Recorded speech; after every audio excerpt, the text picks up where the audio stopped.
진심을 다했는데 왜 나만 만만한 호구가 될까요? 직장에서 원칙을 지키는 게 손해일까요?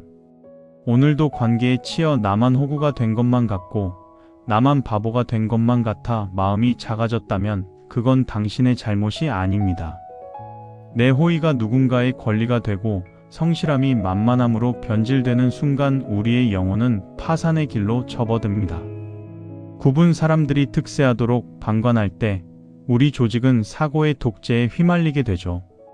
2500년 전 혼란의 시대에서도 단단한 존재감을 유지했던 공자는 그 해답을 알고 있었습니다. 오늘 우리는 내 편을 만드는 날카로운 인사의 기술과 누구도 함부로 범접할 수 없는 나만의 아우라를 세우는 법을 배울 것입니다. 호구에서 벗어나 나를 지키는 법, 논어위정편 19장과 20장을 통해 그 서늘하고도 따뜻한 해답을 만나보세요. 삶의 무게를 덜어주는 현대적 인문학 테라피, 함께 읽는 논어. 지금 바로 시작합니다. 오늘 하루 당신은 얼마나 많은 가면을 쓰셨나요? 조직에서 살아남기 위해 혹은 갈등을 피하기 위해 우리는 종종 굽은 길을 선택합니다. 실력보다는 인맥을, 정직보다는 요령을 택하는 것이 영리해 보이는 세상이니까요. 하지만 그렇게 얻은 관계는 모래성처럼 허망합니다. 진짜 내 편을 만드는 법, 사람들이 진심으로 나를 신뢰하게 만드는 법은 무엇일까요? 노나라의 실권자 애공이 공자에게 던진 이 질문은 오늘날 성과와 관계 사이에서 고민하는 우리 모두의 질문이기도 합니다. 오늘 함께 읽어볼 나를 깨우는 문장은 논어위정편 제19장입니다. 애공문활. 애공이 물었습니다. 하위증민복. 어떻게 하면 백성들이 복종하겠습니까? 공자대활. 공자께서 대답하셨습니다. 거직 조제왕. 고든 사람을 등용하여 굽은 사람 위에 두면 증민복. 백성들이 복종하고 거왕 조제직. 굽은 사람을 등용하여 고든 사람 위에 두면 증민불복. 백성들은 복종하지 않습니다. 애공의 질문을 가만히 뜯어보면 그 안에는 현대 직장인들이 느끼는 관계의 피로도와 맞닿아 있는 지점이 있습니다. 애공은 당시 노나라의 임금이었지만 실권은 사만이라 불리는 권신들에게 빼앗긴 허수아비 같은 존재였습니다.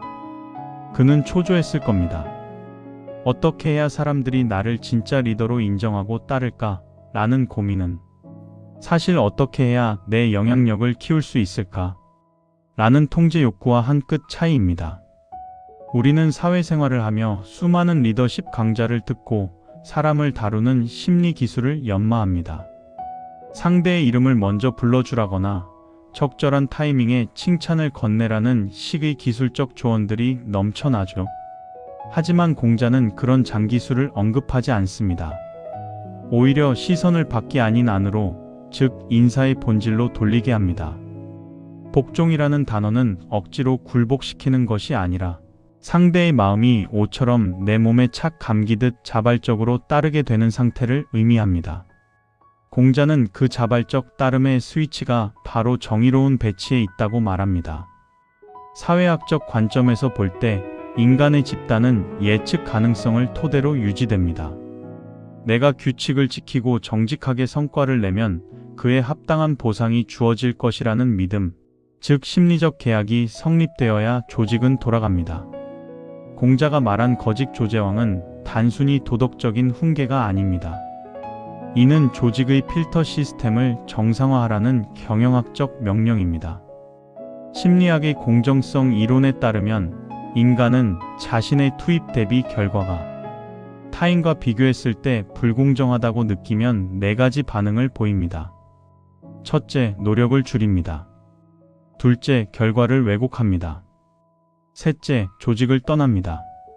마지막으로 리더를 적대시합니다. 공자가 말한 불복이 바로 이 4가지 증상의 총합입니다. 굽은 사람, 즉 자신의 사익을 위해 원칙을 비틀고 아부와 정치에 능한 사람이 고든 사람 위에 서게 되는 순간 그 조직의 성공 방정식은 오염됩니다. 사람들은 깨닫게 되죠. 아, 여기서는 열심히 일하고 정직해봐야 소용없구나. 나도 굽은 길을 선택해야겠다. 이것이 바로 사고의 독재가 시작되는 지점입니다. 리더가 굽은 것을 선택하는 순간 조직 전체의 영혼은 파산에 이르게 됩니다. 현대적인 사례로 들어가 볼까요? 한 중견기업의 마케팅팀 김 팀장은 매우 유능한 인물로 정평이 나 있었습니다. 그는 늘 최고의 실적을 뽑아냈지요. 하지만 그의 팀 운영 방식은 전형적인 거왕조재직이었습니다. 그는 수단과 방법을 가리지 않고 윗사람의 비위를 잘 맞추는 박 대리를 총애했습니다. 박 대리는 동료들의 아이디어를 가로채거나 보고서를 교묘하게 조작해 자신의 공으로 돌리는데 선수였지요. 반면 데이터의 오류를 끝까지 파헤치고 정직하게 실패 가능성을 보고하던 이 과장은 늘 융통성 없는 사람으로 낙인 찍혀 핵심 프로젝트에서 배제되었습니다. 김 팀장은 박 대리를 팀의 에이스로 추켜 세우며 이 과장 위에 배치했습니다. 단기적인 성과는 화려했습니다. 박 대리의 화려한 프레젠테이션은 경영진을 매료시켰으니까요. 하지만 1년 뒤 팀은 붕괴했습니다. 이 과장을 포함한 실무 능력자들이 대거 퇴사했고 팀에는 박 대리처럼 말의 부채만 가득한 사람들만 남았습니다. 실질적인 업무 능력은 사라지고 겉만 번지르르한 영혼의 비만 상태에 빠진 것입니다. 고객들은 곧 알맹이 없는 마케팅에 등을 돌렸고 매출은 급락했습니다. 김 팀장은 뒤늦게 수습하려 했지만 이미 정직하면 손해본다는 인식이 뿌리 깊게 박힌 팀원들의 마음을 되돌릴 순 없었습니다. 공자가 말한 백성들이 복종하지 않는다는 경고가 김 팀장의 몰락을 통해 현실이 된 셈입니다. 이 가르침은 비단 리더에게만 해당되는 이야기가 아닙니다. 우리 개인의 내면 경영에도 똑같이 적용됩니다. 당신의 마음속에는 수많은 나가 살고 있습니다. 정직하고 싶어 하는 나, 편법을 쓰고 싶은 나, 시기 질투하는 나, 그리고 타인을 진심으로 돕고 싶은 나. 당신은 지금 내면의 어떤 목소리를 가장 상단에 배치하고 있나요? 혹시 당장의 이익을 위해 굽은 생각을 고든 가치 위에 두고 있지는 않나요? 남들도 다 이렇게 사는데 괜찮아 라며 스스로를 합리화하는 것은 내 영혼의 사고의 독재를 허용하는 것과 같습니다. 내가 나의 고든 가치를 등용하지 않는데 세상이 나를 곱게 봐줄 리 만무합니다. 진정한 영향력은 타인을 누르는 힘에서 나오는 것이 아니라 나의 행동이 타인에게 안도감과 신뢰를 줄 때 발생합니다. 굽은 사람을 멀리하고 고든 사람을 가까이 하는 것, 그리고 내 안의 정직함을 가장 높은 원칙으로 세우는 것, 그것이 바로 세상이라는 거친 파도 속에서 내 마음의 중심을 잡는 유일한 방법입니다. 공자는 정치를 바르게 하는 것이라고 정의했습니다. 내 삶의 정치는 내가 어떤 가치를 등용하느냐에 따라 결정됩니다. 오늘 하루 당신의 선택이 당신의 리더십을 결정하고 당신의 관계를 정의합니다. 화려한 화술이나 처세술을 익히느라 에너지를 낭비하지 마세요. 대신 당신의 고듬이 어디에 있는지, 그 고듬이 제대로 대접받고 있는지 먼저 살피시길 바랍니다. 당신이 고든 길을 걸을 때 당신 주변에는 자연스럽게 고든 사람들의 숲이 형성될 것입니다. 그것이야말로 그 어떤 권력보다 강력하고 단단한 진짜 내 편이 생기는 과정입니다. 삶이 무겁고 관계가 꼬인다고 느껴질 때마다 이 문장을 되새겨 보십시오. 거짓 조제왕. 내 안의 정의로운 배치가 시작될 때 비로소 세상은 당신에게 기꺼이 마음의 문을 열 것입니다. 억지로 끌어오는 마음은 반드시 소란을 일으킵니다. 우리는 관계에서 주도권을 잡기 위해 때로는 위험을 과시하고 때로는 과한 친절로 상대를 매수하려 하죠. 하지만 진심으로 우러나오는 존중과 열정은 통제나 거래로 만들어지지 않습니다. 어떻게 하면 사람들이 나를 진심으로 따르게 할까? 노나라의 실권자 개강자가 던진 이 질문은 오늘날 성과와 팀워크 사이에서 길을 잃은 모든 리더와 직장인들의 숙제이기도 합니다. 공자는 그 해답을 외부의 기술이 아닌 리더의 존재 방식에서 찾았습니다. 오늘 함께 읽어볼 나를 깨우는 문장은 논어 위정편 제20장입니다. 개강자문. 개강자가 물었습니다.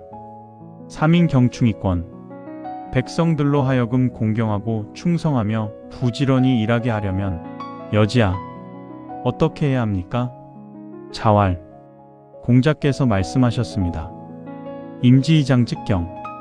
그들을 대할 때 장중함으로 임하면 공경할 것이요. 효자 즉충. 부모에게 효도하고 아랫사람을 사랑하면 충성할 것이며 거선이교 불능즉권. 능력 있는 사람을 등용하고 부족한 사람을 가르치면 부지런해질 것입니다. 개강자는 당시 노나라의 실권을 쥔 강력한 권력자이자 동시에 정당성이 부족한 찬탈자의 그늘을 가진 인물이었습니다. 그의 질문 삼인경충이권에는 시키다라는 글자가 핵심입니다. 그는 리더십을 일종의 공학적 설계로 보았습니다. 특정한 자극을 주면 백성이라는 기계가 공경, 충성, 근면이라는 결과값을 내놓기를 바란 것이지요. 하지만 공자의 답변은 그 오만한 시선의 방향을 완전히 꺾어버립니다. 사람들이 공경하지 않는 이유는 당신에게 장중함이 없기 때문이고 충성하지 않는 이유는 당신이 사랑을 베풀지 않기 때문이며 부지런하지 않은 이유는 당신이 공정하게 사람을 쓰거나 가르치지 않기 때문이다. 즉, 타인의 태도는 나의 존재를 비추는 가장 정직한 거울이라는 통찰입니다. 현대 사회에서 우리는 팔로워십을 강조하며 부하 직원의 태도 변화를 요구하지만 공자는 리더의 존재론적 무게가 선행되어야 한다고 말합니다.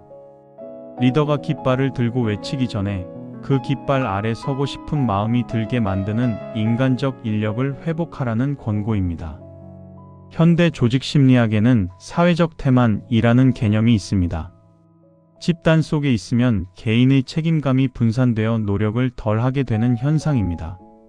개강자가 고민한 어떻게 하면 부지런히 일하게 할까에 대한 현대적 답은 심리적 안정감과 자기 효능감의 결합입니다. 공자가 말한 거선이교 불능은 바로 이 안정감을 구축하는 시스템입니다. 능력 있는 자가 정당하게 발탁되는 것을 보며 구성원들은 나의 노력은 배신당하지 않는다는 확신을 얻습니다.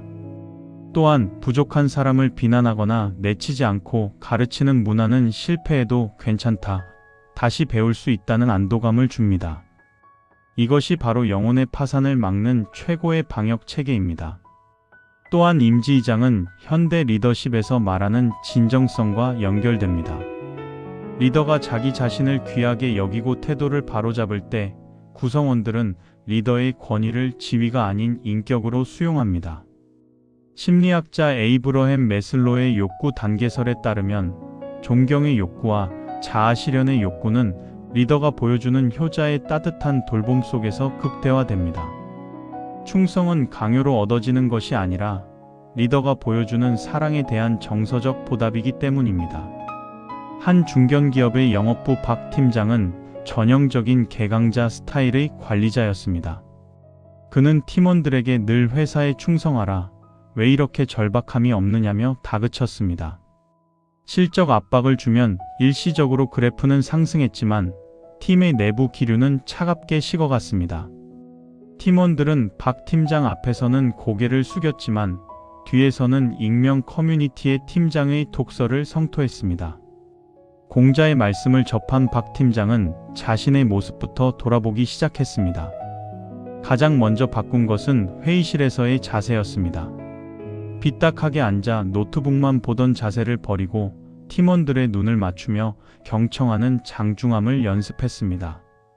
또한 실수가 잦은 신입사원을 회의석상에서 모욕하는 대신 1대1 세션을 만들어 업무 프로세스를 차근차근 가르쳐 주었습니다. 그 결과는 드라마틱했습니다. 강요하지 않았는데도 팀원들은 박 팀장의 일에 진심으로 아이디어를 보태기 시작했습니다. 특히 박 팀장이 부모님께 극진하거나 동료들을 자애롭게 대하는 사소한 행동들이 소문나면서 팀원들 사이에는 우리 팀장은 믿고 따를 만한 사람이 있다라는 정서적 충성심이 싹 텄습니다. 충성과 근면은 요구에서 얻는 것이 아니라 리더의 태도에 대한 자연스러운 공명이었던 것입니다. 우리는 종종 관계의 문제를 타인에게서 찾으려 합니다. 내 배우자는 왜 나를 존중하지 않을까? 내 후배는 왜 이렇게 이기적일까? 하지만 공자는 묻습니다. 당신은 그들에게 어떤 중력을 행사하고 있냐고 말이죠. 당신이 먼저 삶을 대하는 태도를 단정히 할 때 타인은 당신을 함부로 대하지 못하는 위험을 느낍니다. 이것은 굳은 표정을 짓는 것이 아니라 자기 삶의 원칙을 지키는 단단한 자존감을 의미합니다. 또한 당신이 먼저 주변에 따뜻한 배려를 베풀 때 사람들은 당신의 곁을 지키고 싶어 하는 충동을 느낍니다. 사랑은 가장 강력한 접착제이기 때문입니다. 마지막으로 타인의 부족함을 공격의 기회로 삼지 않고 교육의 기회로 삼는 넉넉함을 보이십시오. 그것이 바로 사고의 독재에서 벗어나 상생의 정치를 실천하는 길입니다. 리더십은 거창한 왕관이 아닙니다. 내 곁의 사람들에게 어떤 향기를 전하느냐의 문제입니다. 오늘 당신이 마주할 누군가에게 순종을 요구하기보다 먼저 당신의 내면을 장중함과 자애로움으로 채워보십시오. 억지로 시키지 않아도 사람들이 당신의 진심에 반응하여 스스로를 바로잡는 놀라운 기적을 경험하게 될 것입니다. 당신의 고든 태도가 타인의 굽은 마음을 펴는 가장 세련된 도구가 되길 바랍니다. 오늘 우리는 논어위정편 19장과 20장을 통해 사람의 마음을 얻는 가장 근본적인 원리에 대해 깊이 있게 들여다보았습니다. 결국 관계와 리더십의 본질은 상대에게 무엇을 시키느냐가 아니라 내가 어떤 상태로 존재하느냐의 문제였습니다. 원칙을 지키는 고든 가치를 삶의 가장 높은 자리에 두는 결단, 그리고 타인을 대할 때 보여주는 진정성 있는 장중함과 자애로움. 이것이 바로 억지로 끌어당기지 않아도 사람들이 스스로 모여들게 만드는 인간관계의 중력이자 인문학이 주는 최고의 테라피입니다. 우리는 그동안 타인의 시선에 맞추기 위해 혹은 성과를 내기 위해 너무 많은 굽은 길을 걸어오며 스스로의 영혼을 소모해 왔을지도 모릅니다. 하지만 이제는 기억해야 합니다. 가장 세련된 처세술은 화려한 화술이 아니라 당신 안에 이미 존재하는 정직함과 품격을 회복하는 일이라는 것을요. 오늘 하루 당신이 지켜낸 작은 원칙 하나와 누군가에게 건넨 따뜻한 가르침이 당신의 세상을 조금 더 곱게 펴줄 것입니다. 당신의 삶에서 요즘 가장 굽어있다고 느껴지는 관계나 마음은 무엇인가요? 혹은 오늘 이 내용을 들으며 내 주변의 소중한 고든 사람 중 누구의 얼굴이 떠올랐나요? 당신의 작은 성찰을 댓글로 공유해주세요. 당신의 진솔한 기록은 비슷한 고민을 하는 누군가에게 다시 시작할 수 있는 커다란 용기가 됩니다. 함께 읽어주셔서 감사합니다.